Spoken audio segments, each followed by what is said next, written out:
Hello दोस्तों, M बोले तो में आपका स्वागत है। आज मैं आपके लिए मेरी पर्सनल फेवरेट सीरीज का एक और एपिसोड लेकर आया हूं। जब तक सिनेमा है नाम की सीरीज में आज हम जिस फिल्म पर बात करने वाले हैं वो एक फील गुड कराने वाली प्यारी सी फिल्म है। 2004 में आई इस फिल्म को स्टीवन स्पीलबर्ग जैसे दिग्गज ने डायरेक्ट किया था। स्टीवन स्पीलबर्ग, एक तो इस आदमी की फिल्मोग्राफी दिमाग चकराने वाली है। इसी आदमी ने जॉर्ज जैसी फिल्म बनाई जिसने लोगों के दिलों में शार्क्स का डर बिठा दिया। फिर ये आदमी इंडियाना जोन्स जैसी एडवेंचर फिल्में बनाने लगा। फिर एक ही साल में जुरासिक पार्क जैसी कमाल की साइंस फिक्शन बनाई और शिंडलर जैसी महान हिस्टोरिकल ड्रामा फिल्म दी। वॉर फिल्म बनाने की ठानी तो सेविंग प्राइवेट रियान जैसी कालजयी कृति बना दी। Thriller, spy movies, historical, war films, romance, fantasy, science fiction, adventure, biopics, musical, क्या कुछ नहीं बनाया इस आदमी ने। आप सिनेमा का कोई भी मेजर जॉनरा उठाकर देख लीजिए, उसमें स्पीलबर्ग की कोई न कोई फिल्म जरूर मिलेगी। What a man, what a film maker. खैर, आज हम स्पीलबर्ग की जिस एक फिल्म पर बात करने वाले हैं वो पहले मेंशन की हुई फिल्मों जितनी महामशहूर तो नहीं है, लेकिन है बहुत प्यारी। हम बात कर रहे हैं 2004 में आई Tom Hanks starrer the terminal की। द टर्मिनल कहानी है विक्टर नवोस्की नाम के एक आदमी की जिसके साथ ऐसा कुछ हुआ है जिसे ठीक से समझाया भी नहीं जा सकता। वो एक ऐसी दुर्लभ, ऐसी अजीब सिचुएशन में फंसा है जिससे पार पाने का कोई सीधा तरीका है ही नहीं। दरअसल विक्टर क्रकोजिया नाम के एक मुल्क का निवासी है जो किसी काम से अमेरिका आया है। उसका प्लेन अभी हवा में ही था कि उसके मुल्क में तख्ता पलट हो गया। उसका पासपोर्ट खड़े पैर इनवैलिड हो गया और चूंकि उसके पास कोई पासपोर्ट है ही नहीं अब, तो अमेरिका ने भी उसे दिया हुआ वीज़ा कैंसिल कर दिया। अब सिचुएशन ये है कि बिना वीज़ा के वो अमेरिका की धरती पर कदम नहीं रख सकता और जब तक उसके मुल्क में हालात सामान्य नहीं हो जाते उसे वापस डिपोर्ट भी नहीं किया जा सकता। कुल मिलाकर वो हर तरफ अनएक्सेप्टेबल है, किसी भी खांचे में फिट नहीं बैठ रहा।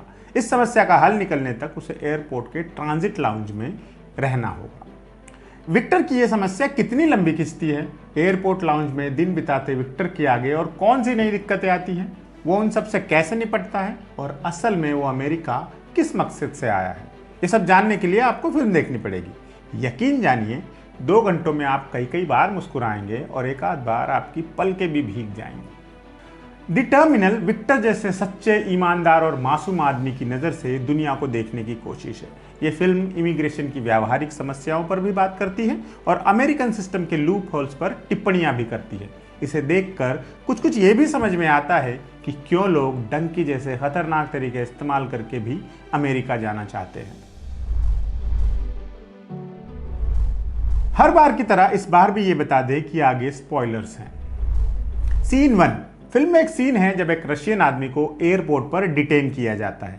इस आदमी के पास अपने पिता के लिए कुछ दवाइयां हैं, लेकिन उन दवाइयों के साथ ट्रैवल करने का लाइसेंस नहीं है। जाहिर है उसकी दवाइयां जब्त की जाएंगी। ऐसी कोशिश की जाते ही वो आदमी भयानक भड़क जाता है और चाकू निकालकर खुद को मार लेने की धमकी देने लगता है। इस अगली सिचुएशन से निपटने के लिए एयरपोर्ट का एक्टिंग फील्ड कमिश्नर विक्टर की मदद लेता है। विक्टर ईमानदार है तो उसने कानून का पालन भी करना है, लेकिन वो उस रशियन की मदद भी करना चाहता है। एयरपोर्ट पर रहते रहते वहां के तमाम लूप होल सीख चुका विक्टर एक जुगाड़ वाला रास्ता निकालता है जिससे सबकी समस्या हल भी हो जाती है और कोई कानून भी नहीं भंग होता। ये पूरा सीक्वेंस ही शानदार है। सीन 2। एयरपोर्ट का acting field commissioner Frank Dixon पूरी तरह गलत आदमी नहीं है।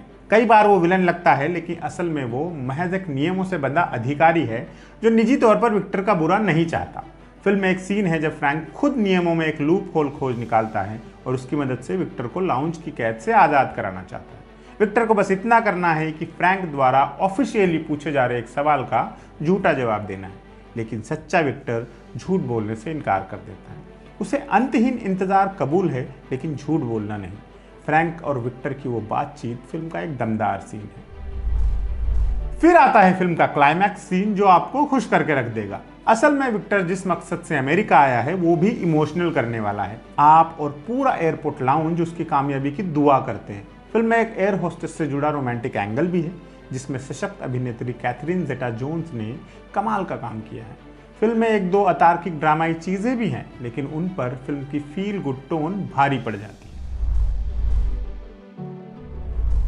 द टर्मिनल एक असली कहानी पर आधारित फिल्म है। अगस्त 1988 में मेहरान करीमी नसीरी नाम के एक ईरानी नागरिक ने पेरिस के चार्ल्स द गॉल एयरपोर्ट पर कदम रखा, जहां उसे ज़रूरी कागजात ना होने की वजह से डिटेन किया गया। आगे की कहानी लंबी है और उसके लिए अलग से एपिसोड बनाना पड़ेगा।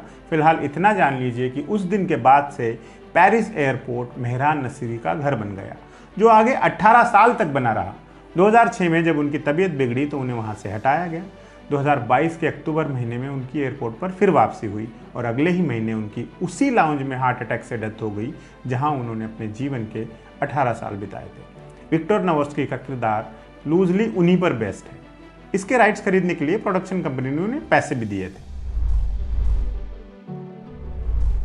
अगर ये एपिसोड देखकर आपका फिल्म देखने का दिल कर गया है तो उसका हल भी है। Amazon प्राइम वीडियो पर यह फिल्म उपलब्ध है। हिंदी डब्ड वर्जन भी उपलब्ध है, इनकेस आप उसमें सहज महसूस करते हो। इसके अलावा एप्पल टीवी प्लस पर भी ये फिल्म देखी जा सकती है। तो जहां देखनी है देखिए, लेकिन देखिए जरूर। Catch me if you can जैसी क्राइम कॉमेडी डायरेक्ट करने के जस्ट बाद स्टीवन स्पीलबर्ग ने दी टर्मिनल बनाई थी। उनका कहना था कि वो एक ऐसी फिल्म बनाना चाहते हैं जो हमें थोड़ा हंसाए, थोड़ा रुलाए और इस दुनिया के बारे में थोड़ा बेहतर महसूस कराए। दी टर्मिनल एंड ऐसी ही फिल्म है। ये फिल्म आपके साथ रहेगी, कहीं नहीं जाएगी, ठीक विक्टर नवोस्की की तरह, जो ट्रांजिट लाउंज छोड़कर कहीं नहीं जा सकता था। आज के एपिसोड में इतना ही। अगले एपिसोड में कोई और फिल्म लेकर हाजिर हो जाएंगे। तब तक के लिए विदा। आप देखते रहिएगा एम बोले तो।